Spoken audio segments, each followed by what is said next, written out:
Welcome to Akshara TV news బులెటిన్ల ముందుగా headlines. 10వ తరగతి పరీక్షలను ప్రశాంతంగా నిర్వహించాలి. జిల్లా కలెక్టర్ కోయ శ్రీహర్ష.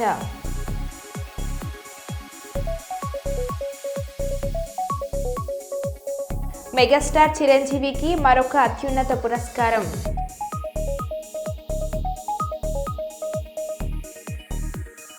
ప్రభుత్వానికి మా భూములు ఇవ్వము, మాకు ఇండస్ట్రియల్ పార్క్ వద్దు, భూ సర్వే కోసం వచ్చిన అధికారులను అడ్డుకొని ఆందోళనకు దిగిన రైతులు.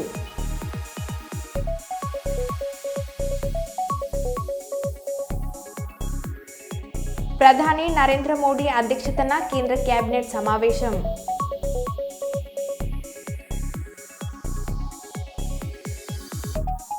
ములుగు జిల్లా కేంద్రంలోని గాంధీ చౌక్ వద్ద రాత్రి చలివేంద్రాన్ని ప్రారంభించిన మంత్రి సీతక్క.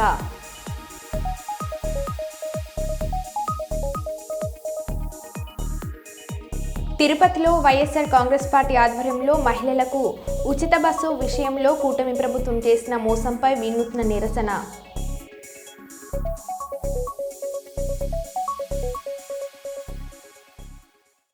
ఇక వివరాల్లోకి వెళ్తే, కొమ్రంభీం ఆసిఫాబాద్ జిల్లాలో జిల్లా కాంగ్రెస్ పార్టీ అధ్యక్షులు కొక్కిరాల విశ్వప్రసాదరావు ఆదేశాల మేరకు జిల్లా కేంద్రంలో గల డీసీసీ కార్యాలయం వద్ద బీసీలకు 42% రిజర్వేషన్లు, ఎస్సీ వర్గీకరణ చట్ట భద్రత, రాజీవ్ యువ వికాస్ బిల్లుల ఆమోదం పొందడంతో తెలంగాణ ముఖ్యమంత్రి రేవంత్ రెడ్డి చిత్రపటానికి క్షీరాభిషేకం చేసిన కాంగ్రెస్ శ్రేణులు, సీఎం, డిప్యూటీ సీఎం, టీపీసీసీ అధ్యక్షుడు మరియు ఉమ్మడి ఆదిలాబాద్ ఇన్ఛార్జ్ మంత్రి చిత్రపటానికి పాలాభిషేకం చేసి సంబరాలు చేసుకున్నారు.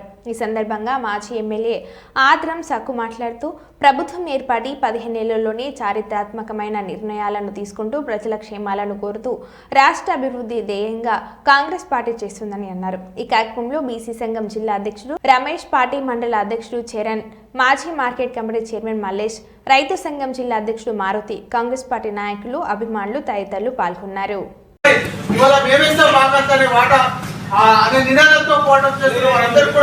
కాంగ్రెస్ పార్టీ తప్పకుండా అండగా ఉంటుందని ఈ సందర్భాన్ని నిరూపితం చేసిన పెద్దలు రేవంత్ రెడ్డి గారికి, అదేవిధంగా ఉప ముఖ్యమంత్రి బట్టి విక్రమార్ సార్ గారికి, అదేవిధంగా పిసిసి అధ్యక్షులు మరి మహేశ్వర గారికి, అదేవిధంగా నూతనంగా ఇన్ఛార్జ్ వచ్చేసినటువంటి గౌరవ పెద్దలు మీనాక్షి మేడం గారికి, ఈ కార్యక్రమాన్ని రూపొందించడంలో దిశ నిర్దేశం చేసిన ఏఐసిసి నాయకుల పెద్దలు ఖర్గే గారు, ఖర్గే సార్ గారు, అదేవిధంగా సోనియా మేడం గారు, అదేవిధంగా కాకినాడ జిల్లా కాజులూరు మండలం ఆర్యవాటం గ్రామంలో 2007 నుంచి ఉపాధి హామీ పథకంలో ఫీల్డ్ అసిస్టెంట్గా వీర వెంకటలక్ష్మి విధులు నిర్వహిస్తున్నారు. కానీ ప్రస్తుతం కూటమి ప్రభుత్వం అధికారంలోకి వచ్చిన తర్వాత ఆర్యవాటం గ్రామంలో టీడీపీ నాయకులు కోట తాతాబాయి, పుల్లపు ఆనంద్ కుమార్, కోళ్లు హనుమంతరావు చౌదరి ఈ ముగ్గురు కలిసి తమకు కావలసిన వ్యక్తికి ఉద్యోగం వేయించడం కోసం వెంకట్ లక్ష్మిని మానసికంగా వేధించడం, 10 మందిలోని చున్కలుగా మాట్లాడుతూ హేళనగా చేయటం చేసేవారు. ఈ వేధింపులను తట్టుకొని విధి నిర్వహణలో కొనసాగుతూ ఉండేది.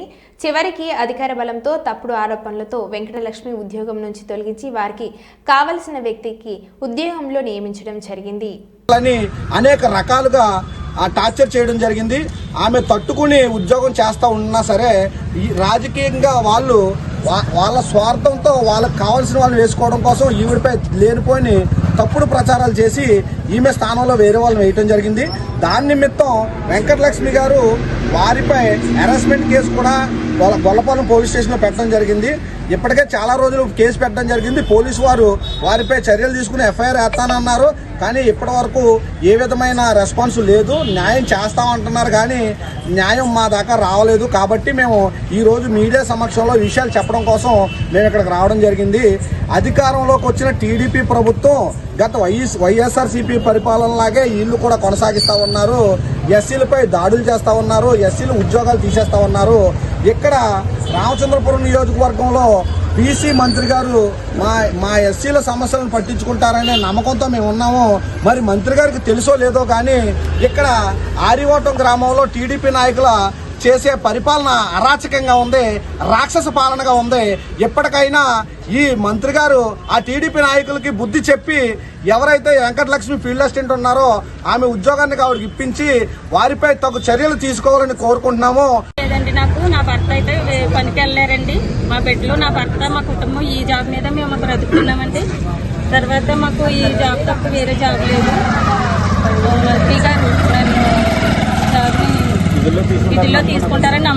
ఉన్నదండి. సుభాష్ గారు మెగాస్టార్ చిరంజీవికి మరొక అత్యున్నత పురస్కారం. హౌస్ ఆఫ్ కామన్స్ యూకే పార్లమెంట్లో చిరంజీవిని జీవన సౌఫల్య పురస్కారం లైఫ్ టైమ్ అచీవ్మెంట్ అవార్డుతో ఘనంగా సత్కరించిన యూకే అధికార Labour party MP Navendu Mishra.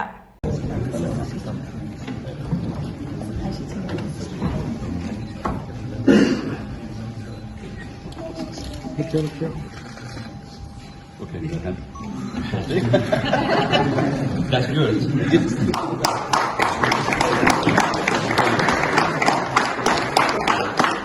Sir, just one here.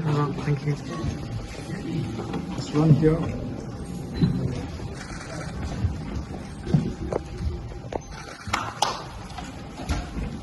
Thank you.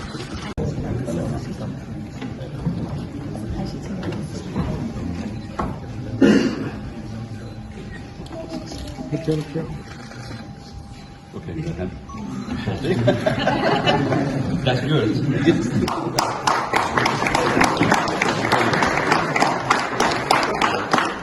Sir, just one here. Thank you. Just one here.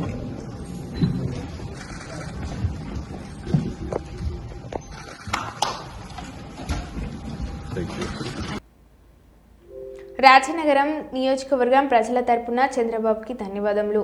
CM relief fund నిరుపేదలకు వరం లాంటిదని రాజనగరం నియోజకవర్గం తమ క్యాంప్ కార్యాలయం నందు సీఎం రిలీఫ్ ఫండ్ మొత్తం క్రింద 4,32,231 CM relief fund checks LOC పత్రాన్ని రూడా చైర్మన్ మరియు రాజనగరం నియోజకవర్గం ఇన్ఛార్జ్ మరియు రాష్ట్ర కార్యదర్శి బొడ్డు వెంకటరమణ చౌదరి అందజేశారు. ఈ సందర్భంగా ఆయన మాట్లాడుతూ పేద ప్రజల ఆరోగ్యానికి రాష్ట్ర ప్రభుత్వం కొండంత భరోసానిస్తుందని అన్నారు. రాష్ట్ర ముఖ్యమంత్రి నారా చంద్రబాబు నాయుడు ప్రజల సంక్షేమమే ధ్యేయంగా ముందుకు వెళ్తున్నారని అన్నారు. ఈ రోజున ఆర్థికంగా ఎంతో చితికిపోయినటువంటి వారు అంటే వైద్య సేవలకి డబ్బులు చెల్లించలేక అటువంటి వారి కుటుంబాలకి ఆదుకోవడానికి చంద్రబాబు నాయుడు గారు సీఎం రిలీఫ్ ఫండ్ అనేది రిలీజ్ చేయడం, దాదాపు 4,30,000 మా నియోజకవర్గంలో ప్రజలకు ఇవ్వడం అనేది చాలా ఆనందదాయకం. గత 5 ఏళ్లుగా ఏదైతే జగన్ గారి ప్రభుత్వం ఉందో సీఎం రిలీఫ్ ఫండ్ అనేది పూర్తిగా విస్మరించారు. కానీ ఈ ప్రభుత్వం కూటమి ప్రభుత్వం రాగానే ఇక్కడ రాజానగరం నియోజకవర్గంలో ఎమ్మెల్యే గారి ఆధ్వర్యంలో కొన్ని, అలాగే ఇక్కడ తెలుగుదేశం పార్టీ ఇన్ఛార్జిగా నా తరపు నుంచి కూడా కొన్ని ప్రజలకి సీఎం రిలీఫ్ ఫండ్ నుంచి ఫండ్ ఇవ్వడం అనేది చాలా అంటే మా నియోజకవర్గ ప్రజలంతా కూడా హర్షిస్తున్నారు. ఇవే కాదు, ఇంకా రానున్న రోజుల్లో కూడా చాలా అప్లికేషన్స్ అయితే పెట్టాము. అవి కూడా త్వరలో వస్తాయని చెప్పేసి ఆశిస్తున్నాం. అదేవిధంగా ఇక్కడ రాజానగరం నియోజకవర్గం తరపు నుంచి మరొక మంచి వార్త ఏమిటంటే మన ఎమ్మెల్యే గారు బత్తుల బలరామకృష్ణ గారి ఆధ్వర్యంలో ఇక్కడ ఫారెస్ట్ అకాడమీ అనేది ఒకటి ఏర్పడబోతుంది. అంటే గతంలో చిన్న స్థాయిలో ఉన్నప్పటికీ దాన్ని పూర్తిగా విస్తరిస్తూ ఒక forest academy, state wide forest అకాడమీగా దాన్ని తీర్చిదిద్దే విధంగా ఆయన చొరవతో పవన్ కళ్యాణ్ గారు ఫారెస్ట్ మినిస్టర్ అయిన ఆయనకి కూడా మేము కృతజ్ఞతలు తెలుపుకుంటాం. Thank you. కన్నుల పండుగగా ధర్మపురి శ్రీ లక్ష్మీ నరసింహస్వామి రథోత్సవం. జగిత్యాల జిల్లా ధర్మపురి పుణ్యక్షేత్రంలో బ్రహ్మోత్సవాలలో భాగంగా బుధవారం రోజున శ్రీ లక్ష్మీ నరసింహస్వామి, శ్రీ వెంకటేశ్వర స్వామి, శ్రీ రామలింగేశ్వర స్వామి వార్ల రథోత్సవం వేలాది మంది భక్తుల సమక్షంలో అంగరంగ వైభవంగా జరిగింది. ముందుగా ప్రధాన ఆలయాల నుంచి మువ్వూరు స్వాముల ఉత్సవ మూర్తులను అందంగా అలంకరించిన రథాలపై ఆసీనులు చేశారు. సుదూర ప్రాంతాల నుంచి పెద్ద ఎత్తున భక్తులు తరలివచ్చి స్వామివారిని దర్శించుకుని ప్రత్యేక మొక్కులు చెల్లించుకున్నారు. అనంతరం స్వామివార్లను ప్రధాన ఆలయం నుంచి నంది చౌక్ వరకు ఊరేగింపుగా రథోత్సవం నిర్వహించారు.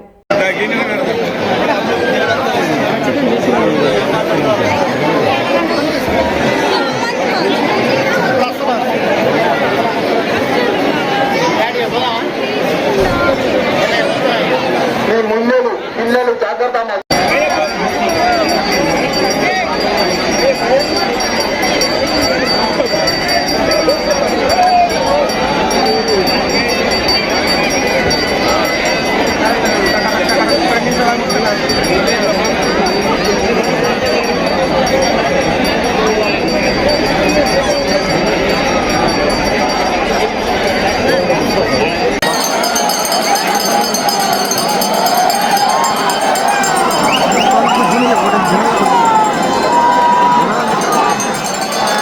అయితే మనకి మంచి కార్ అవుతుంది. అది ఒకటి వేరే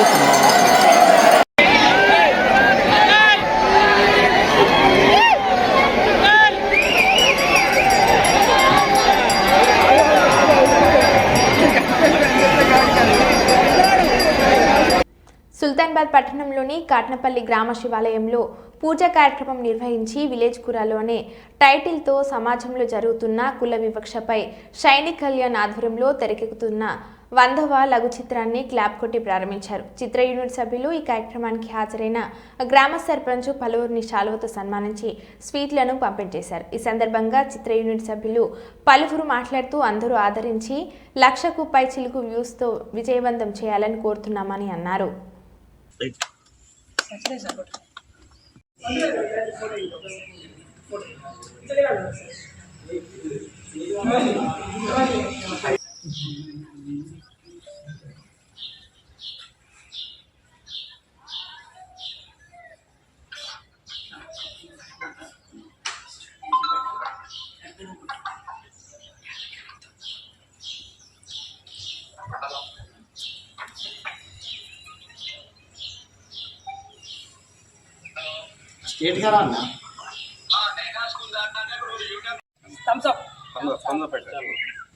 పేజీలు కవర్ పేజీల కింద అర్జుడు అందరూ వస్తారా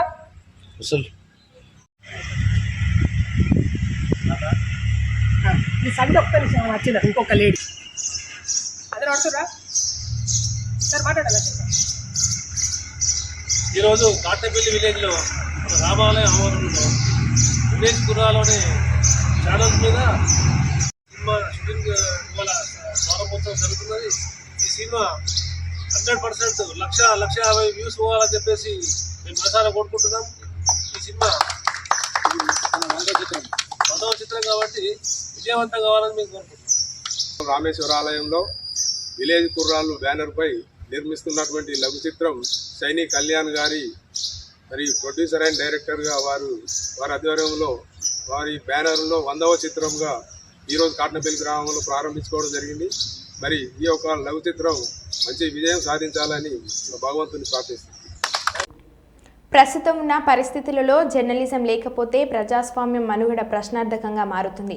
జర్నలిస్టులు విధి నిర్వహణతో పాటు వ్యక్తిగత ఆరోగ్య పరిరక్షణ పాటించాలి. జర్నలిస్టులో ఉచిత వైద్య శిబిరంలో senior gastroenterologist doctor Shankar Sharma వెల్లడి. ప్రస్తుతం ఉన్న పరిస్థితుల్లో ప్రజాస్వామ్యం కొనసాగుతుందంటే అది కేవలం జర్నలిజం కారణంగానే అని, జర్నలిజం అంటూ లేకపోతే ప్రజాస్వామ్యం మనుగడ ప్రశ్నార్థకంగా మారుతుందని senior gastro enterologist doctor Shankar Sharma అన్నారు. కర్నూలు నగరంలోని జిల్లా కలెక్టర్ కార్యాలయ ఆవరణలో ఉన్న రెవెన్యూ భవన్లో మెడికవర్ హాస్పిటల్ ఆధ్వర్యంలో ఇటీవల గుండెపోటుతో మృతి చెందిన వీడియో జర్నలిస్ట్ చిన్న స్మారకార్థం ఏర్పాటు చేసిన ఉచిత వైద్య శిబిరాన్ని ఆయన ముఖ్య అతిథిగా హాజరై ప్రారంభించారు. ఈ సందర్భంగా senior gastro enterologist doctor Shankar Sharma మాట్లాడారు.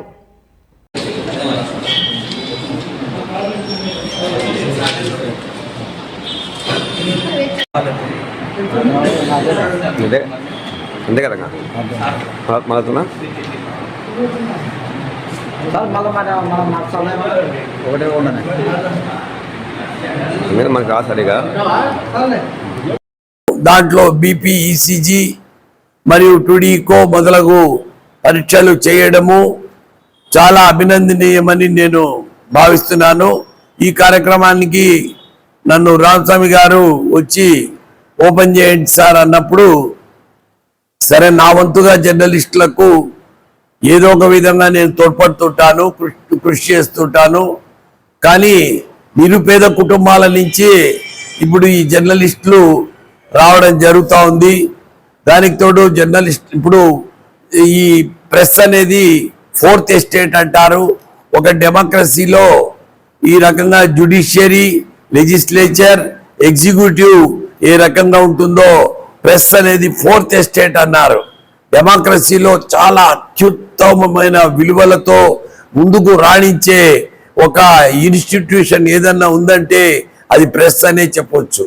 కానీ ప్రెస్లో కూడా పోలరైజేషన్ జరిగి కొన్ని పార్టీలకు అనుసంధానమయ్యి ఈ రకంగా ఒక ఫ్రూట్ ఎవ్రీడే తర్వాత వాళ్ళ ఈ వాళ్ళ పేదరికం నుంచి వాళ్ళను మనము పూర్తిగా లాగలేకపోయినా వాళ్ళకి అక్రెడిటేషన్ కార్డ్స్, జర్నలిస్టులకు కొన్ని సౌకర్యాలు కల్పించాలి. అది వాళ్ళ హక్కు, జన్మ హక్కు. జర్నలిజంను ప్రోత్సహించకపోతే డెమోక్రసీ చచ్చిపోతుంది. డెమోక్రసీ ఇప్పటికే చాలా కష్టాలకు లోనవుతున్నది, పురిటి నొప్పులకు గురవుతున్నది ప్రజాస్వామ్యము. కానీ జర్నలిజమే వాళ్ళని కాపాడగలిగిన డాక్టర్, అది జర్నలిజం అనేది. కాబట్టి మీడియా సోదరులందరికీ నేను కోరుకునేది ఏమంటే, వచ్చి ఇటువంటి వైద్య శిబిరాలు ఏర్పాటు చేసినప్పుడు ఎన్ని పనులు ఉన్నా కానీ వచ్చి చూపించుకొని మీ రికార్డు కరెక్ట్గా టెస్ట్ చేయించుకోవాల్సిన అవసరం ఉందని నేను విన్నపించుకుంటూ, ఇక్కడ ఈరోజు టెస్ట్ చేయించుకోవడానికి వచ్చిన జర్నలిస్టు సోదరులందరికీ నేను నా నమస్కారాలు, శుభాభినందనలు తెలుపుతున్నాను. ఈ కార్యక్రమానికి వన్స్ అగైన్ నన్ను పిలవడం అనేది నిజంగా వాళ్ళ యొక్క గొప్పతనంగా నేను భావిస్తున్నాను. మన కర్నూలు కలెక్టర్ ఆఫీస్ యూనిట్, మన సోషల్ మీడియా ప్లస్ జర్నలిస్ట్ అందరికీ కర్నూలు మెడికల్ హాస్పిటల్ తరఫు నుంచి ఫ్రీ మెడికల్ క్యాంప్ చేయడం జరిగింది. దాంట్లో ECG, BP, sugar and doctor consultations కూడా చేయడం జరిగింది.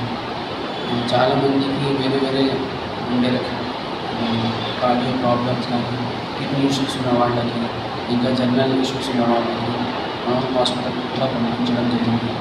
సో ఇలా మెడికల్ క్యాంప్ వల్ల చాలామందికి ఈ క్యాంప్ పెట్టడం వల్ల మన జర్నలిస్ట్ మెడికల్ కవర్ హాస్పిటల్ వాళ్ళు వచ్చి ఈరోజు బీపీ, షుగర్, ఈసీజీ, టూడీకో ఇవన్నీ రకరకాల పరీక్షలు చేయడం వల్ల వాళ్ళకి మేము కృతజ్ఞతలు తెలుపుతున్నాము. అయితే ఈ కార్యక్రమాన్ని మన జిల్లా కలెక్టర్ గారు, అలాగే జిల్లా రెవెన్యూ అధికారి గారు, అలాగే డాక్టర్ శంకర్ శర్మ గారు, అలాగే అందరూ వైద్య బృందం నేను కృతజ్ఞత తెలుపుతున్నాను. కనుక ఇలాంటి మెడికల్ క్యాంపు జర్నలిస్టులు సద్వినియోగం చేసుకొని తమకున్న అనారోగ్య సమస్యలను తెలుసుకొని ఆరోగ్యంగా జీవించాలనే ఒక ఉద్దేశంతో ఈ మెడికల్ కవర్ హాస్పిటల్ వాళ్ళు మమ్మల్ని ఇంకా ముందు కొన్ని క్యాంపులు నిర్వహించాలని చెప్పేసి తెలియజేస్తున్నాను. నర్సంపేట పట్టణంలో బీసీసీ సభ్యులు పెడం రామానంద్ ఆధ్వర్యంలో జిల్లా ఓబీసీ అధ్యక్షుడు ఓర్సు తిరుపతి, జిల్లా అధికార ప్రతినిధి తక్కిలపల్లి రవీందర్రావు, మాజీ మార్కెట్ చైర్మన్ ఎర్ర యాకూబ్ రెడ్డి, మాజీ సర్పంచ్ చిలివేరు రజనీ భారతి రమేష్ ఎస్సీ వర్గీకరణ బిల్లును మరియు బీసీలకు 42% రిజర్వేషన్ అసెంబ్లీలో ఆమోదించిన శుభ సందర్భంగా ముఖ్యమంత్రి రేవంత్ రెడ్డి మరియు శాసనసభ్యులు ఎమ్మెల్యే దొంతి మాధవరెడ్డి చిత్రపటానికి పాలాభిషేకం చేయడం జరిగింది. ఇటు కార్యక్రమంలో బ్లాక్ కాంగ్రెస్ అధ్యక్షులు ఆడేపు రమాదేవి, తక్కెలపల్లి ఉమాదేవి, ఒర్సు అంజలి, బాణాల ప్రసన్న, షేక్ జమానీ తదితరులు పార్టీ నాయకులు పాల్గొన్నారు.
ప్రధాని నరేంద్ర మోడీ అధ్యక్షతన కేంద్ర కేబినెట్ సమావేశం 2025-26 ఆర్థిక సంవత్సరానికి 3,400 కోట్ల రూపాయల కేటాయింపులతో సవరించిన రాష్ట్రీయ గోకుల్ మిషన్ అమలుకు కేంద్ర కేబినెట్ ఆమోదం తెలిపినట్లు కేంద్ర సమాచార ప్రసార శాఖ మంత్రి అశ్విని వైష్ణవ్ వెల్లడించారు. మహారాష్ట్రలో జేఎన్పీఏ పోర్టు నుంచి చౌక్ వరకు 29 కిలోమీటర్ల మేర నిర్మించే తలపెట్టిన 6 లేన్ల గ్రీన్ఫీల్డ్ హైవేని కేబినెట్ ఆమోదించిందని మంత్రి తెలిపారు. नरेंद्र मोदी जी ने 2020-21 से एक स्पेशल स्कीम चलाकर एमडीआर की कॉस्ट न पड़े कस्टमर्स पे वो एक सिस्टम बनाया है. इकोसिस्टम के जो पार्टनर्स हैं उन सब की कॉस्ट को मिनिमाइज करना, फिर एफिशिएंसी मेंटेन करना, उसके लिए एक स्कीम बनाई है। और ये स्कीम आज आगामी वर्ष के लिए भी अप्रैल टू मार्च FY 25-26 के लिए भी ये स्कीम अप्रूव हुई। 1500 करोड़ रुपीस की ये स्कीम है। And as per this scheme for all transactions which are person to merchant, जो स्मॉल मर्चेंट्स के पेमेंट्स होंगे अप टू 2000 रुपीज़, उसमें कोई ट्रांजैक्शन की कॉस्ट नहीं लगेगी और उनको इंसेंटिव दिया जाएगा। JNPT जो कि हमारा देश का सबसे बड़ा कार्गो कंटेनर पोर्ट है, उसके कनेक्टिविटी के लिए 4500 करोड़ 4500 करोड़ रुपीस का एक नया 6 लेन हाईवे बनाने का आज फैसला किया गया है। ये एक नया हाईवे प्लान किया गया है जो कि 6 लेन का हाईवे होगा। बहुत अच्छा इसका स्ट्रेट अलाइनमेंट होगा, कई सारी टनल्स हैं और एक तरीके से आपके एक्सेस कंट्रोल्ड ट्रैफिक मूव हो सकेगा इस हाईवे के कारण। और JNPT जो कि इतना बड़ा कंटेनर पोर्ट है, उस कंटेनर पोर्ट के लिए कंप्लीट जो हिंटरलैंड है हमारी, उस हिंटरलैंड से कार्गो को लाना और हिंटरलैंड में वापस कार्गो को पहुंचाना, ये बहुत आसान हो जाएगा। कैटल जो बेसिकली मिल्क प्रोड्यूसिंग कैटल है, उनसे जुड़े हुए हैं। पहला है राष्ट्रीय गोकुल मिशन 3400 करोड़ का। इसमें बेसिकली कैसे हम प्रोडक्टिविटी बढ़ाएं, कैसे कैटल की मिल्क प्रोडक्शन की प्रोडक्टिविटी बढ़ाएं, उसके ऊपर काम किया गया है। इसमें आर्टिफिशियल इंसेमिनेशन और इन विट्रो फर्टिलाइजेशन। మమ్మల్ని చంపినా ప్రభుత్వానికి మా భూములు ఇవ్వం, మాకు ఇండస్ట్రియల్ పార్క్ వద్దు అని భూ సర్వే కోసం వచ్చిన అధికారులను అడ్డుకొని రైతులు ఆందోళనకు దిగారు. పెద్దపల్లి జిల్లా రామగిరి మండలం రత్నపూర్ గ్రామంలో ఇండస్ట్రియల్ పార్క్ భూ సర్వేను వ్యతిరేకిస్తూ రోడ్డుపై బైఠాయించి రైతులు ధర్నా చేశారు. వ్యవసాయం కొని బ్రతికే వాళ్ళం, మా పచ్చని పొలాలను ఇండస్ట్రియల్ పార్క్ కోసం తీసుకోవద్దు అంటూ రైతులు ఆందోళన వ్యక్తం చేశారు. ఎంత చెప్పినా వినకపోవడంతో చేసేది ఏమీ లేక వెనుతిరిగిన అధికారులు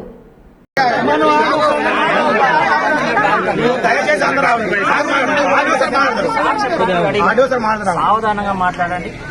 డౌట్ క్లియర్ చేసుకున్నాక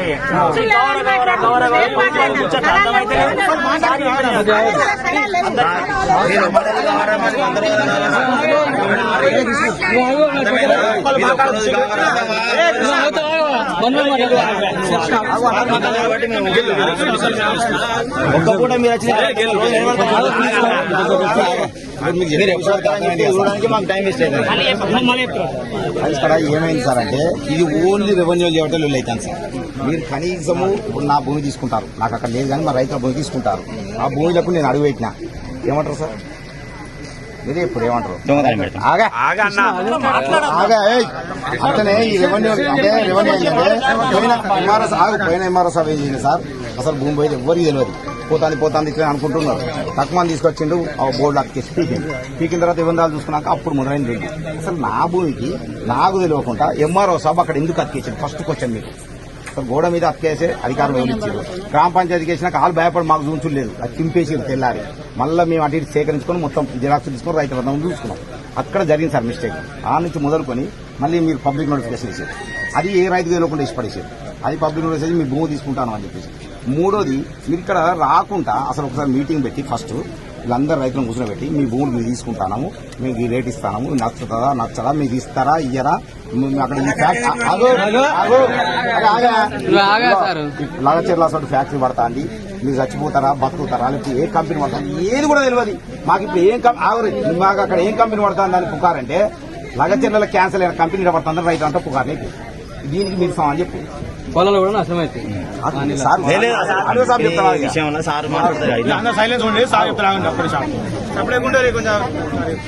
ఏదైతే మేడిపల్లి శివారికి సంబంధించి సర్వే నెంబరు తర్వాత అసైన్ ల్యాండ్ ఉంది, అలా పట్ట ల్యాండ్ సర్వే చేస్తుంది. అందులో చెట్లు పొదలు పెరిగి ఉన్నది కారణంగా అసైన్మెంట్ ఇస్తే అసైన్మెంట్ భూమిని సాగు చేసుకుంటూ ఉండాలి, లేకపోతే పట్ట భూమి ఉంటే కొన్ని సాగు ఉండదు. పరిష్కారం ఉంటుంది, సమస్య ఏంటో చెప్పండి, దాంట్లో పరిష్కారం ఉంటుంది. గురించి అంటే ఊరాలు అడిగా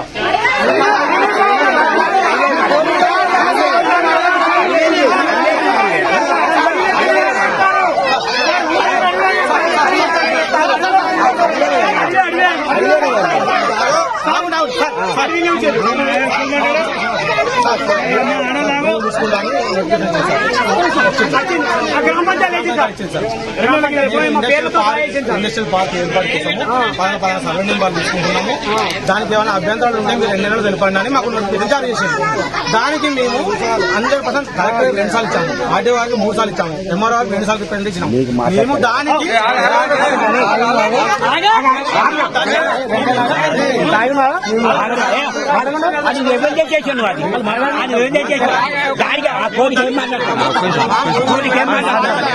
గతంలో 170 ఎకరాలు కేవలం ఇచ్చాము, 400 ఎకరాలు సుందరానికి ఇచ్చినాము. ఇంకా మాకు మిగిలింది కేవలం మీ భూమి ఒకటే. ఈ ఉన్న భూమి కూడా ఇస్తే మా ఊరు వల్లకాడ అవుతుంది. కనీసం ఒక మనిషి చచ్చిపోతే బొంద పెట్టడానికి కూడా జాగ్రత్త ఎవరు నీళ్ళ వాడు పెట్టుకున్న పరిస్థితి ఏర్పడుతుంది. కాబట్టి మేము దీనికి సిద్ధంగా లేము సార్ అని కలెక్టర్ గారికి ఇచ్చాము, ఆర్డీఓ గారికి ఇచ్చాము, ఎంఆర్ఓ గారికి ఇచ్చాము, శ్రీరావు గారికి ఇచ్చాము. అలాంటిది ఒక్క ప్రజాభిప్రాయం తీసుకోలేదు, ప్రజాసేకరణ తీసుకోలేదు, గ్రామ సభ పెట్టలేదు.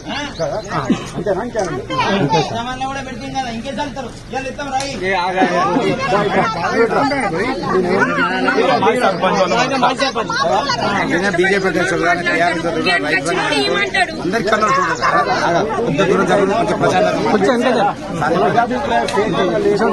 జరగదు, బలవంతంగా జరగదు.